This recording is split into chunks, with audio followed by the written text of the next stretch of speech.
Hi, everybody. My name is Carolyn Quillian Stubbs. I'm Director of Admissions at Paideia, and I'm joined by Judy Schwartz and also Cassandra and Laura, two parents. If you all could introduce yourselves now, that'd be great.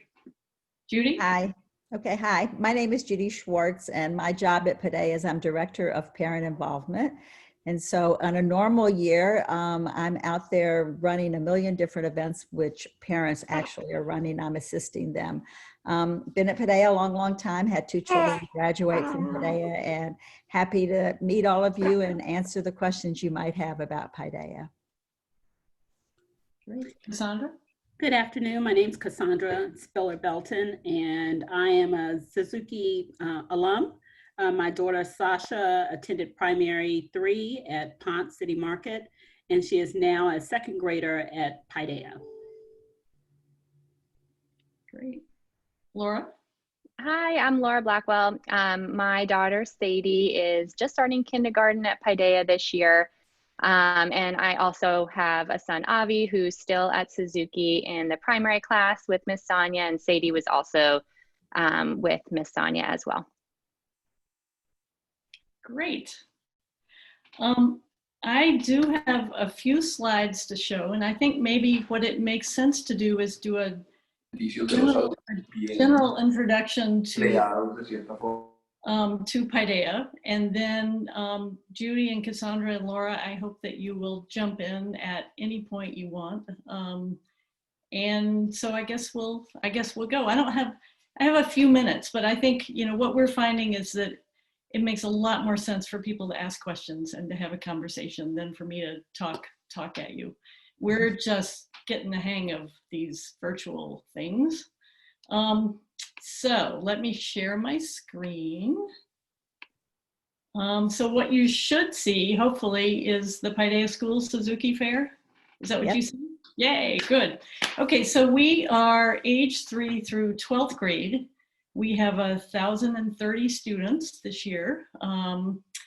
And I'll talk sort of about the different programs. I know you're mostly interested in sort of the lower elementary, so I'll focus on that, but I'll talk a little bit about our half-day program as well. So I suppose it would help me to go.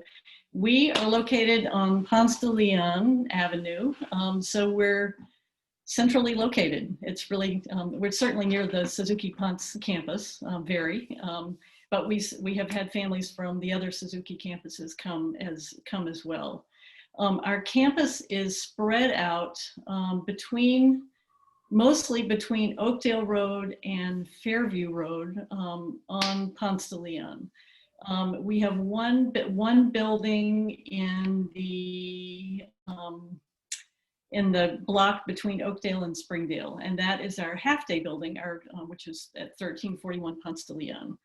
So, as Judy will tell you also, we started all the way down here in this 1509 building and have grown and leapfrogged over and basically have taken over the entire block, torn down condos, built new buildings, but we're mostly in old houses along South Ponce de Leon. So it's a beautiful campus. Well, eventually I will be able to do this. There you go. This is our half-day building. This is 1341 Ponce de Leon, where we have children ages 3 to 5. So we have 2 half-day classes, a morning class and an afternoon class. Morning is 8:15 to 11:30. Afternoon is 11:45 to 2:55. That is a play-based curriculum. We have kids, well, there are 24 kids and 4 teachers in a class, and they are divided into 3 groups every day for dramatic play, blocks, and lots of one-on-one individual instruction. We have a big urban agriculture program. This is Lisa, who's one of our half-day teachers and also one of the main people in our urban ag program. This must have to do with stringing cranberries and popcorn. Like I said, very individualized, you know, reading instruction and lots and lots of, I guess, words involved in half day. And just to give you, these are some current pictures. So they are back at school. They are outside absolutely as much as they can. So we're really trying to run a mostly outdoor program this year to keep kids safe. There's some, some indoor in small groups. So they're like your Suzuki kids, they're adjusting to the mask wearing. Anybody else, any questions about half day before we go further? Or should I just keep talking and then we'll do questions? Yes? Okay. This is this was Paideia's original building. It was a house that was bought by Paideia, renovated. We currently have 5 elementary classrooms in this building. It's a lovely, lovely space. I got a few pictures from the 5- and 6-year-old classroom, and this is actually the classroom that Laura's daughter is in. So Laura, speak up if you see Sadie anywhere. So this is this year India and Sally and Jose's classroom. Jose is entirely virtual. The other 2 are in the classroom along with another adult. So you can see this is this amazing floor here, and kids spread out reading. And this, of course, is not this year. We're back to no masks.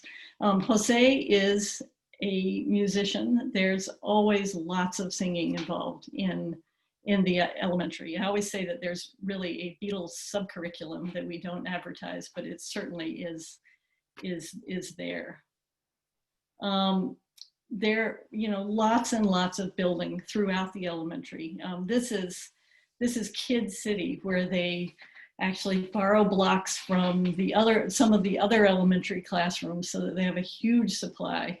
And then kids spend a couple of weeks actually building their kid cities. Judy, do you have anything more to add about that? That's been a long term. I thought I did a pretty nice job building that. Oh, no, kids. No. Oh dear. No, I just love it. Those are beautiful. And of course, our fire engine was moved to the school in 1984. I believe it was bought from the Flowery Branch Fire Department. And it has been a long, it's definitely the center point of the lower elementary classroom. So these are kids actually last week who are playing around the playground, and they're so happy to be back together. This is our music and art building, and one thing I should say that I should have said originally is that our classrooms in the elementary school are multi-age. So we have 2 classrooms for kindergarten and 1st grade. So mostly, yes. Let me interrupt a second just to say for parents that are watching, you're seeing some things pre-COVID, and then you're obviously seeing things that have been adjusted for this year. And so there's sort of 2 stories to tell. And I think Caroline is going to try and weave those together. And we have done, I think, a pretty remarkable job of getting ready for the COVID pandemic and trying to make it where the kids are safe. So we have divided, like where you saw those children sitting reading in India's class, those are divided into 3 different spaces this year. Hopefully this won't last forever and we can get back to normal life. But I just wanted to say that it's a little tricky to make this presentation since there are 2 different things happening, what we usually do and what we're doing this year. Thank you, Caroline. That's exactly right, Judy. And it's, it's hard to know for prospective parents what you're looking for post-COVID, hopefully, but you also need to know what we're doing this year.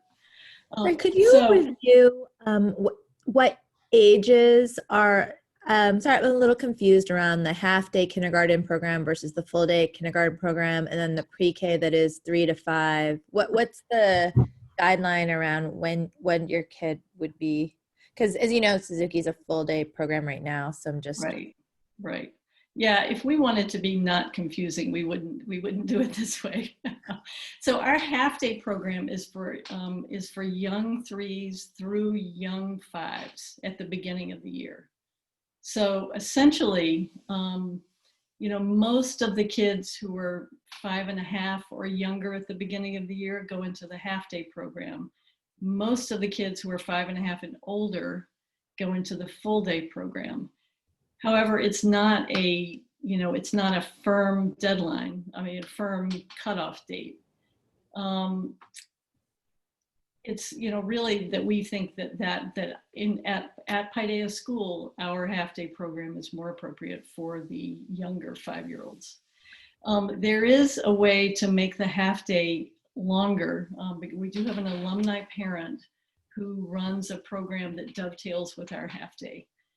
So if your child is in the afternoon half-day program, you drop them off with her and she actually brings them to school. And then she keeps some of the morning half-day kids in the afternoon. And that's the kind of thing that we can talk about. We can talk about more. What we always say is please come look at at both programs and then think about what you want. And obviously the logistics are hard, or can be hard. We have, but people do figure it out. So I'll keep talking about the elementary. So we have 2 classes for full day kindergarten and first grade combined. And then we have 1 class for 6 and 7-year-olds. That's first and second grade. 2 classes for 7 and 8, and all the way up. And we keep 6th graders in the elementary school on purpose. So that was our music and art building. This is Python Hall, which is our other elementary classroom building. And that's a wonderful outdoor amphitheater. And I wanted to show you just a sample schedule. This is actually a schedule for a 7 and 8-year-old class, a 2nd and 3rd grade class. In a non-COVID year. This is from last year. This year things look different, as Judy said. So this classroom happens to be located right next to the Paideia Ducks. So if you see on Tuesday and Thursday, their duck duty really is duck duty. They let the ducks out of the coop, take them out to the duck meadow, feed them, change their water, put them back into the coop. And just so you know, families can sign up for this duty in the evening. You can also notice mindfulness on the schedule. Mindfulness is something that's woven in to the curriculum, and we can talk more about that later. I don't want to talk too long. So in general, you can see they have math every day, and we use the University of Chicago Everyday Math series. And everywhere you see 2, like an A and B group, that means that half the class is going off to a specialist and half the class is staying in the classroom. So for instance, here, Monday, 8:30, 13 kids go to Chandra for art, and 13 kids stay with 2 teachers to work on writing. So during the week, they go to art, music, PE, science, and something else. Library, sorry. Anyway, and you can also see that they have a central subject.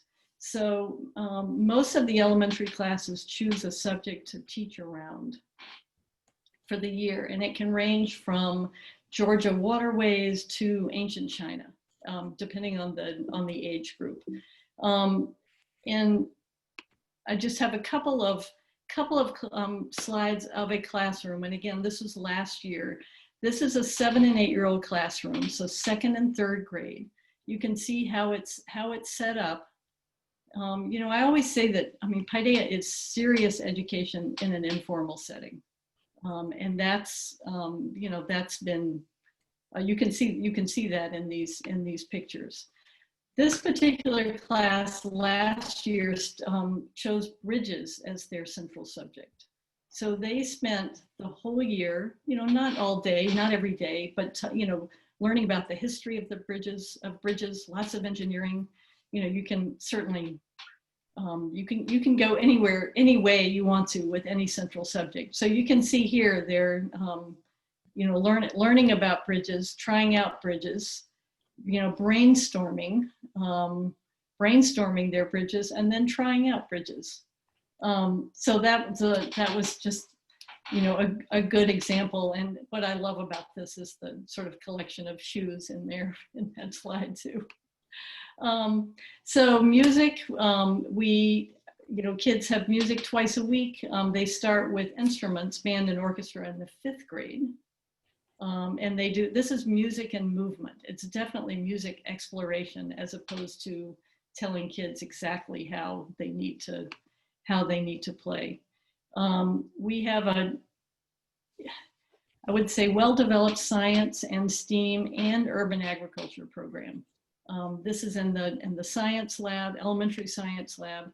We do a lot outside, and we're, you know, lucky enough to be in Atlanta to have nice outdoor space. This is, you know, outdoor science. There's a maker space a couple of times a week at lunchtime recess. So you'll always see kids working on you know, various things, whatever is out there. Library is also once a week, and library is a class at Paideia. It's not a pass-through it's not the experience that most of us had, I'll say that, you know, where you're passing through a library and checking out books. It's a class where kids and the teacher can take, and the librarians can take the time to talk about everything. And that is really it. This is our fire engine taken last week with a little girl with a mask on. And that's all I have prepared. And I think we should open it up for questions, or actually Judy and Cassandra and Laura, what would you like to add first? Oh, great. Good job. Thank you. Let's hear from the parents. I was jotting down notes. My daughter's a 2nd grader now, and it's like almost ancient memory, especially in the 2020 has been such a whirlwind. Everything is ancient memory these days. But I was trying to jot down some of the things that I found very similar to Suzuki versus those that were different and that were more of a transition. For us, it was a very smooth transition from Suzuki to Paideia. They're very similar in terms of the multi-age classrooms. The work cycles that they have at Suzuki is kind of similar to the flow of the work transitioning from the different subjects and the different specialties within Paideia. The parent readers that they had at Suzuki are very similar. There's a lot of interaction from parents. In the lower elementary classes at Paideia, they have parents that come in regularly to volunteer to help with reading and help with writing. And so oftentimes, Carolyn explained how the group split out. There's a group A and group B. And so most of the day they're in that smaller 13 group, but even within that smaller half group, because of the parent volunteers and the 2 teachers in the class, a lot of times they're in very small groups, like 3 or 4. And so that's a little bit similar. The independence and the specialty similar at Suzuki, how they go out to music and PE. They have music, PE, art, science, library. So they have all of those specialties and extracurriculars. The community care in terms of caring for the classroom that was at Suzuki, they have similar things. The duck duty, my daughter had duck duty with her 1st grade class this past year, but they also have duties around the class in terms of maintaining the classroom. They have a very big recycling program. The kids learn about sustainability and environmental issues. And so they have their roles that they take and they rotate those throughout the year.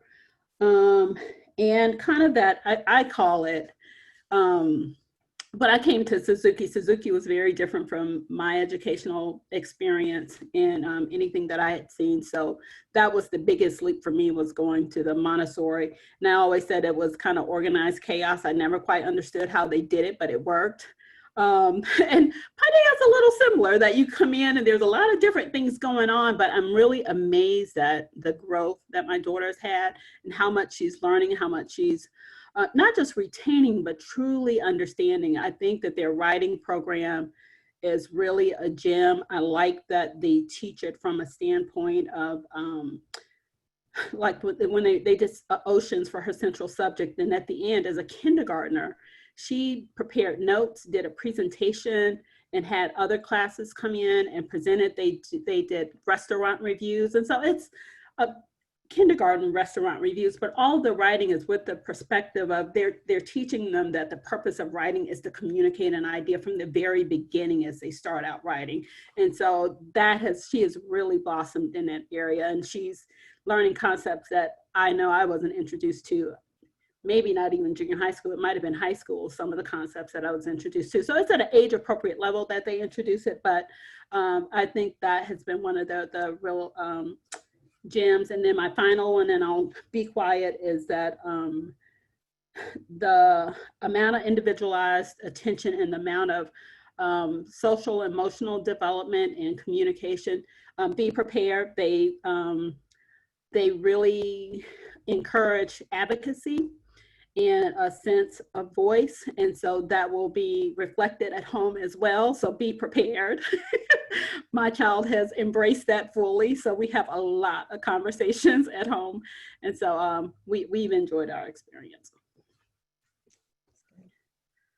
I think for me, our experience with Sadie is a little different since we were the kindergarten class this year in the COVID year. So thinking back to last year when we were looking at all the different schools, I think we were really trying to consider the long term of it with my daughter Sadie, who's in kindergarten this year, and my son Avi, who's 2 years younger.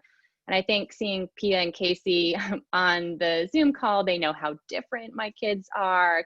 So we were looking for a place that we could think to imagine both kids working with. And just like Suzuki, I think Paideia, at least from our limited experience being new, but seeing last year and talking, of course, we talked to parents that had been there in the past, we really saw how individualized it was and how Suzuki worked so well and has worked so well for both of our kids, with my 5-year-old and my 3-year-old being very different personalities, that they both thrived in their own way. And I think Paideia takes a really similar approach to being really individualized. And we saw that on our tour too, just seeing how there were lots of different little things going on, and talking with Sadie as she's coming home from school and saying that she, really gets individualized attention even within their larger classroom to see what she needs, and they meet her where she's at and keeps her going from there. And I can really appreciate that. And I know that was something that was big on, on our thoughts about which schools we wanted to consider for our kids. And so I totally agree that the transition from Suzuki to Paideia was super easy, even despite this COVID. I was extremely impressed with what they did. We started off virtual for a couple of weeks at Paideia and then went to in person, and hopefully this doesn't happen next year, but I just was really impressed by what they did and put together in this very unique year, about how comprehensive and how much Sadie felt really involved in the class, even being totally new and not knowing anyone there, not knowing the teachers, and having to start virtually. It was amazing. She loved it, and she just wanted more and more and more. And so I think she was really just so happy to be in person, just so that she could get more of that, because she kept getting a taste of what Paideia was. And I know just is so happy to be there now in person, and we feel really comfortable and safe with what they're doing. And I think the other reason why we chose Paideia and why we have been really happy even just now for the last couple of weeks is also the parent involvement. We've already signed up to be on the garden. So we were at Paideia's garden last weekend, and we have our own plot, and the kids are super excited. So having that kind of urban agriculture and giving back to the Atlanta community was also really something that we appreciated and are looking forward to get more involved as a parent, for sure. That was good to hear, Laura. Some of my questions were, are there, and first of all, hi, I'm Jess. I have my son's in primary 2. His name's Charlie Teagle. But but my questions were, is there a profile of a kid that this really works well for? And is there a profile of a kid that it may not be the best fit? Just kind of curious on the takes. Laura, it sounds like from you that it's very individualized and, you know, all personalities and all work, but just curious to hear further about that. Can you take that one, Caroline? Sure. I have been a teacher at Paideia and was the principal of the elementary school for about 12 years. And I think one of the things we pride ourselves on is that because it's individualized, we can work with so many different kids of different interests and abilities. And because all children really do want to learn and are curious and have a lot of energy, you know, they come to the plate and we're ready to go with what they're interested in. There's obviously a basic curriculum and we want kids to be learning how to read and we want them to write and we want them to do math. But beyond that, we want to hear from them. And I think Cassandra said so well that when they come to Paideia, they find a voice. And one of the things we're so proud of is that we always hear that Paideia kids can speak and can speak about the things that they find important to them. And so, you know, every now and then a kid will come and it won't be the perfect fit, but generally we can really work with a great big range of children. Caroline, would you add to that? I would just say that the reason I ended up at Paideia is that I was working in college admissions and I came, you know, this is back in the day, well, which still happens, except not this year, you know, where we went to 4 or 5 high schools a day and talked to kids. And I was just blown away by the high school students. You know, they ask great questions. You know, and I went to a lot of schools and, you know, Paideia always stood out. So when it came time for us to, you know, to look at making a career move, my husband is also director of college counseling. So I'm in receiving, he's in shipping, as he says. But anyway, so we, you know, we made the move together and it's been fabulous. But the voice part is really very important. I think Paideia always tries to fit around the kids who are there as opposed to, you know, expecting the kids to be one way or another. Does that answer your question, Jessica? Yeah, it does. It does. And I mean, you know, Charlie's embraced the Montessori program and does really well at Suzuki. I was just curious of, you know, if there's any watch outs or things like that. So thank you. Sure. Somebody had a question on the kindergarten first grade mix in the classroom. So right now we have, and usually we have 2 classrooms for kindergarten and first grade. The classroom that Laura's daughter is in has in a typical year, 26 kids and 2 teachers. And the reason I hesitate is that some kids are virtual this year, so it's hard to, I mean, there are actually fewer kids than that present in the classroom.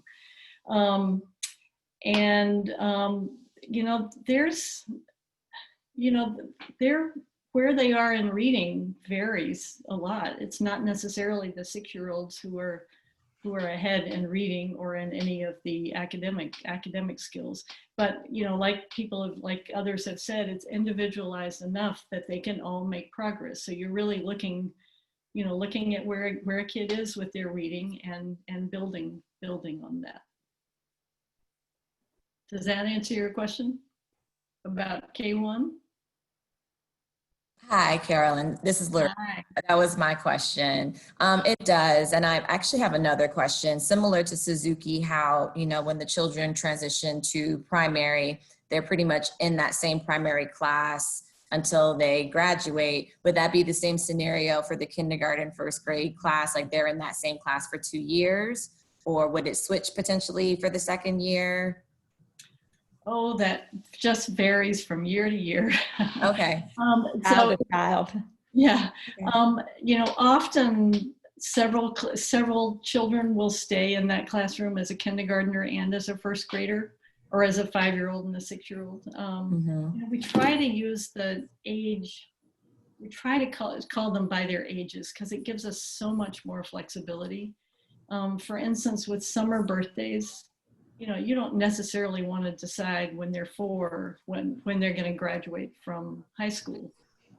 So a child might enter with, as a 6-year-old with a late July birthday, and it might be when they're 9 or 10 that you and the teachers look at each other and say, she might be better on the older end. And it's so easy for us to make that adjustment.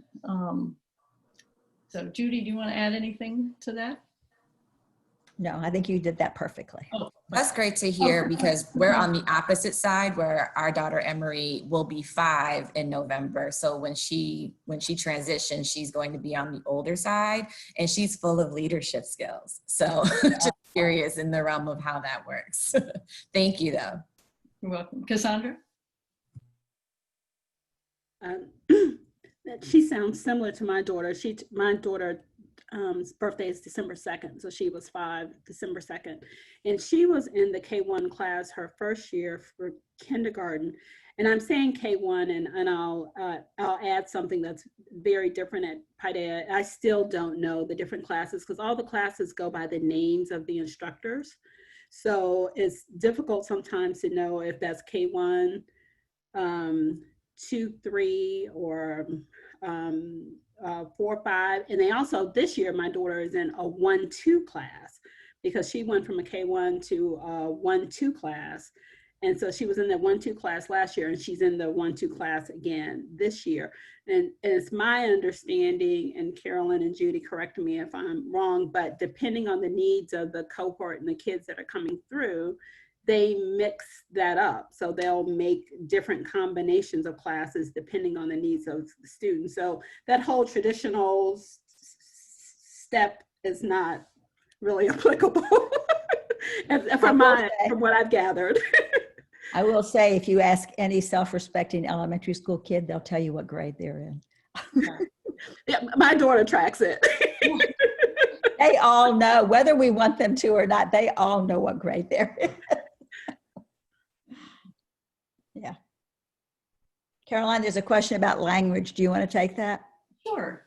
So we have chosen to start world languages later. So we don't start until 7th grade. 7th and 8th graders have either they have a choice of French or Spanish, and they do the equivalent of a first year of high school language over 2 years in the junior high, so that it's more immersion. And so they potentially go into a 2nd year of French or Spanish in 9th grade, 3rd year, and then we have several honors and advanced courses. Our kids do really well in language. There is some, I mentioned the elementary classroom that studies ancient China as their central subject. In that class, they do a little bit of Mandarin, but it's not a full Mandarin study. But we have certainly had kids who were so excited by that curriculum, that they started taking Mandarin on their own in high school, and that's what they're doing in college. So I think, we really believe in the central subject, taking the time to go deeper, and if it's a classroom that's studying Latin America, they're going to get some Spanish in there a bit.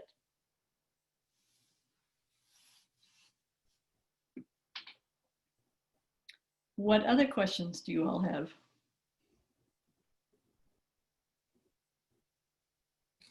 What is the tenure of the staff, the average tenure of the teaching staff and the staff in general? They can't get rid of us. Yeah. They try, but they can't. Our head of school says that tenure at Paideia is measured in geologic terms. Paideia is a great place to teach. And I think that's the main reason that teachers stay. So we really don't have large numbers of teachers leaving, except for the usual reasons, the young teacher going back to grad school and things like that.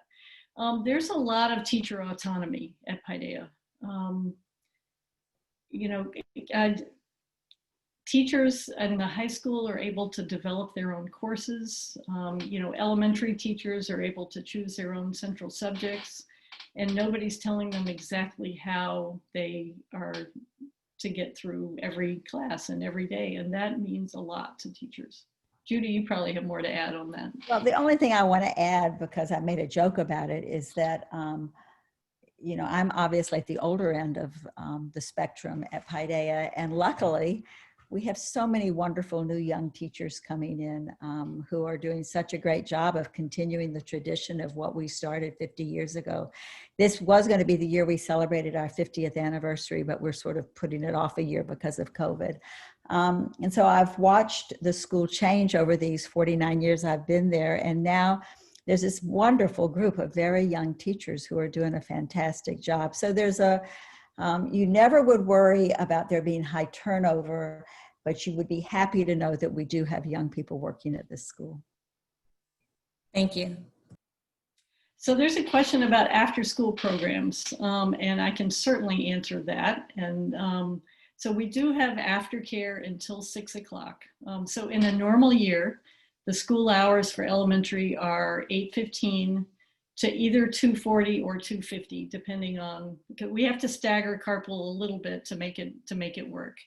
Aftercare is until 6, and that is, really they try to make aftercare be the next best thing to being at home.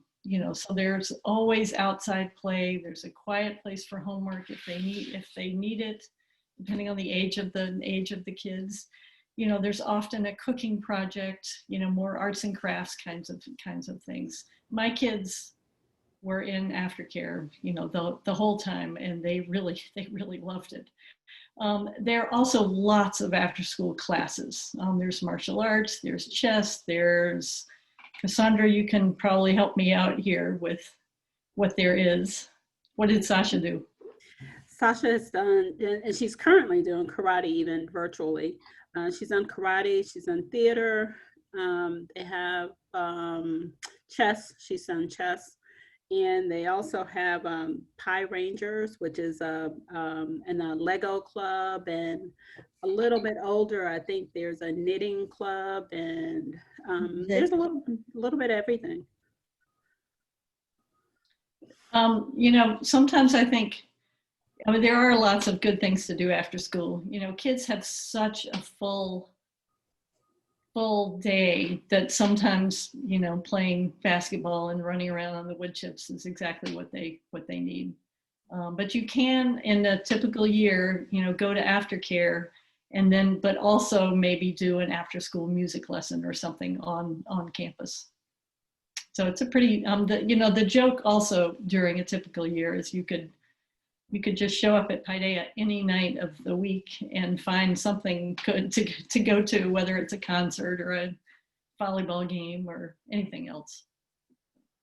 I was going to ask about sports programs. Do you guys have a robust sports program as well? I don't know much about that part. That's okay. You probably have a little kid. So this athletics program, well, first of all, the kids are doing PE twice a week. You can put on a Paideia uniform for the first time in the 6th grade. And so there is a junior high sports program. Even though 6th graders are in our elementary school, they participate in the junior high sports. The sports we have are track, cross country, volleyball, Ultimate baseball, swimming, basketball, tennis, ultimate frisbee, golf. I've probably left something out. We're not a football school.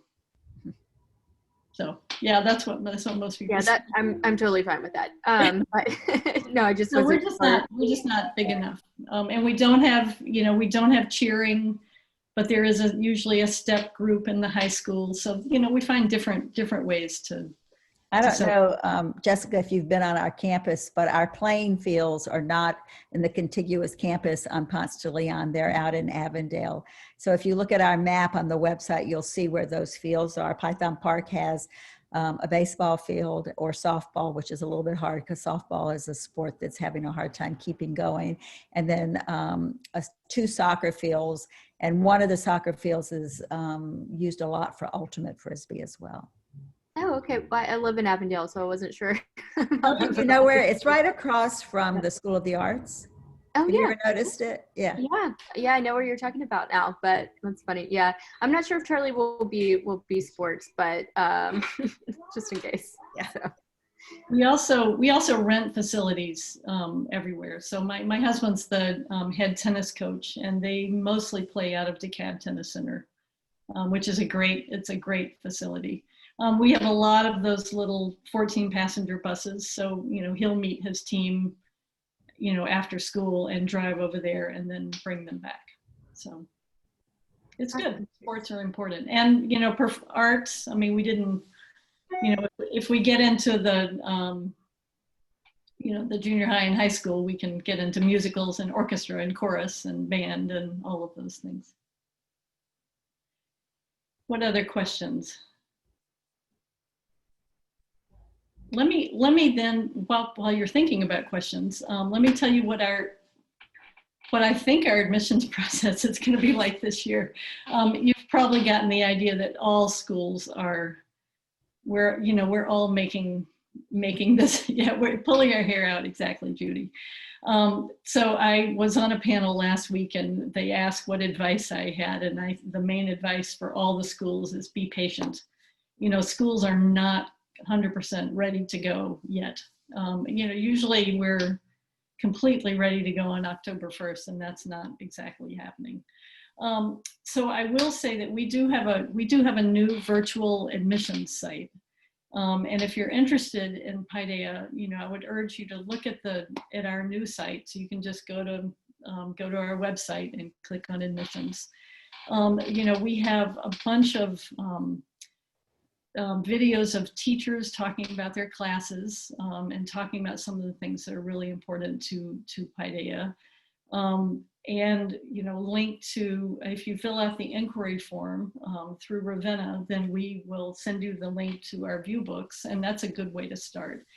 We're really close. I would say maybe 10 days, 2 weeks out from releasing our Paideia 101 course so that you can do lots of learning about Paideia on your own time. And those we're dividing that up into half day, lower elementary, junior high, whatever, so that you can do the exploring, and you can, either really go down the rabbit hole in one area or not. But it's basically, I think, hopefully a little easier than just, exploring the website, and because you could spend your life exploring the website. We will be doing virtual tours, and there'll be a way to sign up for a virtual tour. So, we're going to be doing the best we can to give you a sense of what it's like in the classrooms. We always do, in a typical year, our tours just with a couple of families at the time, so that we can wander in and out of the classroom. Laura, I did your tour last year, right? So with one other, you did. One other couple, I think. Just one other couple who happened to be a Suzuki family, but they were Buckhead family. Nice, nice. So usually we wander in and out of classrooms, and we don't get to talk to teachers much because they're teaching, but we can still look. So we're going to do the best we can to recreate that, and also we're going to be having some Zoom meetings, mostly in the evening, sort of questions and answers with the lower elementary teachers, and so we're going to offer lots of opportunities for you to really, be able to talk to teachers directly. And I have no idea what we're doing with interviews yet, so please don't ask that question. Paideia also has parent interviews, so every family who applies sits down and has a probably half-hour conversation with a current Paideia parent, and that's a part of our process. And we do plan to continue those by Zoom. Caroline, there's a great question now that you're going to love answering. Oh, okay. Can you read the chat? Yes. It's right up your alley. What colleges or postgraduate studies are targeted by your upper schools? What are kids best prepared for? Wow. Okay. I'd call my husband from downstairs to get him to answer this. So he is happiest when he has 110 seniors going to 62 different colleges and universities. It's not, they really go all over. I think there's some kids who've been at Paideia all the way through who know a small school works for them, and so they go for a small liberal arts school. Some of them, want to go to a big California public school, so they really go all over. I guess I would urge you, there is a link to the college list on the website. And that'll certainly be part of our Paideia 101 course. It's so important for kids to really think about what works for them or what they think might work for them for a college, and to get help whittling that list down. So he's, I know, downstairs having conversations one-on-one with students, with parents, and they're doing the college visits all on Zoom this year. So on Monday mornings, or today, Tuesday morning, there's something called the Monday morning meeting for all the high school kids. And John, Caroline's husband, always makes an announcement. And I'd say since we've been in session, every day there are about 5 colleges that are doing some kind of a virtual meeting with the kids in the 12th grade who sign up. So colleges have a keen interest in our children for the reason Caroline said a while back, which is our kids are great to have in a school because of the way they learn and their interest in the way they approach their education. I had 2 kids and they both went up into the Northeast into small liberal arts schools. I had my daughter's, one of her best friends couldn't believe she had gone to a school that didn't have a football team. So she went to the University of Michigan, where she could sit in that huge stadium and cheer football. So I think kids go to California. It's really, the opportunities for our kids are pretty much all over the place, and are really very good. And the colleges know they know our curriculum. They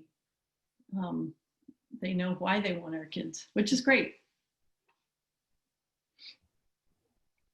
Do you have any mentoring programs or like buddy systems for your older and younger students? Do they have the opportunity to interact? I know a lot is different due to COVID-19, so probably not this year, but yeah, I have no idea how to answer that for this year. So Sandra's shaking her head. Are you having that experience right now? There's no buddies during COVID as of yet that I'm aware of, but the last 2 years my daughter has had buddies. We were just looking at something she made with her buddy last night from last year, so they do have the buddy process.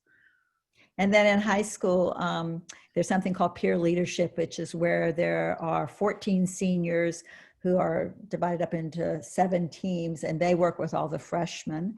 And then you probably have heard of peer leadership if you went through school. And then there's a mentor program where the juniors are paired up with junior high kids. So all over the school, there are older kids working with younger kids. My husband used to say back in the day that one of the things he loved the most about Paideia is if you came on campus and you were walking across with your children, if they were older, they knew the younger kids, and the younger kids knew the older kids, and they knew each other by name. So there was this very sweet relationship that developed. Now, obviously this year, because we're keeping everybody so separate, that wouldn't be true. But in a normal year, Paideia is an informal school. We're a school that likes to laugh and have fun. We dress informally, and that goes into the relationships kids have. And so they really do know each other, not necessarily by name, but they know to say hello. And there's this very sweet relationship across the board. And we're a first name school. Did you say that too? That's everybody calls everybody by their first names. And sometimes parents who are on tour are shocked by that. You know, but what it does is it just takes away a layer, you know, between the teachers and the students. I mean, respect is very clear at Paideia. You know, that I always say, I mean, respect is really clear, and people say, you know, people wonder about structure, and we're so structured, it's just differently structured. But every kid knows exactly what they're supposed to be doing and where they're supposed to be. And it's not a problem of them not wanting to do it. I'm sorry if you guys already answered this earlier, but what are the class sizes? I know COVID is probably, I don't know if that's made a difference, but typically, I guess in a normal quote year, what would the class sizes be? You know, do they vary as they get older, or just curious there? So the lower elementary, it's there are 26 kids and 2 teachers. And the upper elementary, 5th and 6th grade, I think there are 29 kids and 2 teachers. You know, but when I showed you that schedule, a lot of times half the kids are not, they're off in art. So it's even a smaller group. And then parents, you know, sometimes I'll give a tour in a, you know, a K1 class, and there'll be 7 adults and 13 kids. Because parents are coming in to play math games or help with reading or something like that. And then in the high school, probably the average class size is 14, and with a teacher. So it's very, very small. Judy, what were you going to add something? I was just thinking that also on Friday afternoons, like in India's room, they're cooking. So parents are in there cooking. So, you know, there's all kinds of things happening that mean that children are getting nice attention from an adult. And this year it is a little bit different. You know, like I said, because some of the children are entirely virtual. So the way we've organized it is that some teachers are entirely virtual and they're teaching those children, although they're also incorporated in the class, and that varies a little bit. And then high school teachers, when they come back, will be teaching both to their kids in person and to kids at home, and all the kids won't be there at the same time or something like that. It's complicated. There's a question about is food part of the tuition? I can answer that. And the answer basically is that we do have a lunch program, but it's not part of tuition. It's called Pie Bites. Again, because of COVID this year, we're not doing it. I don't think any school is doing anything. But the way it works is that you can sign up and buy lunch if you choose to. And we have parents. This is a totally parent-run program. So we usually have 300 or 400 kids ordering Pie Bites. Parents come and they give out the luncheons, and they're from just different vendors in the city. And on Tuesdays, there's the famous pizza sale. And the pizza sale is run by either a class or a committee, and that money helps that club or committee raise money for their project of the year. All right, we have time for one more question, and then we will unfortunately have to come to a close. So who has that last question for me? Anyone? Well, I'll ask. In terms of COVID, hopefully this is not going to be this way for that much longer, but if it were, what protocols are you guys doing as of right now? Are you doing temperature checks at the door? Are you allowing parents inside at all? Kind of what is that like on a day-to-day? So we, right now, the kids on campus are everybody 6th grade and younger. And we've sort of we've staggered that a little bit. Everybody, the parents do answer questions on an app in the morning. And when they drive up in carpool, everybody's masked in the car. They show the app that their child has been cleared. We do a temperature check, and then the child gets out of the car. So parents aren't allowed in the classroom at all. And we won't have any visitors on campus until things change. Laura, how's the carpool gone for Sadie? Has that been fine?